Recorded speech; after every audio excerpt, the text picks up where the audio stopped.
Hai guys, Assalamualaikum dan selamat sejahtera. Ini adalah rumah semi-D paling berbala kalau korang beli. Sebab apa dia cakap rumah semi-D paling berbala? Harga dia RM680,000 dan sampai RM700 lebih saja korang boleh dapat rumah semi-D yang besar macam ni. Kenapa saya cakap rumah ni besar? Saiz tanah dia 40x100 guys, okey. 100 lebih. Korang boleh tengok dia punya kapak, korang boleh parking 4 biji kereta guys. 1 2 3 4. Memang sangat-sangat luas. Jom.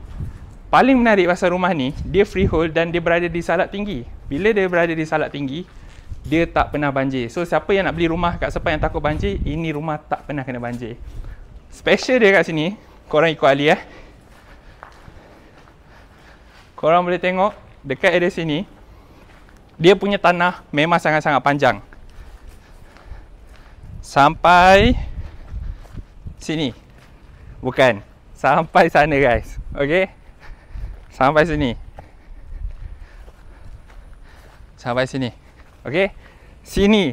So, kalau korang nak beli rumah besar, tanah pun besar dengan harga yang bawah daripada RM800,000, bawah daripada RM700,000, ini adalah rumah yang terbaik untuk korang. Sebab apa yang cakap rumah ni terbaik? Dia dekat town dia dekat town Salak Tinggi dan dia depan dengan masjid, sekolah semua ada, kedai makan semua ada. Paling penting, Hospital Sailgate sebelah dia saja.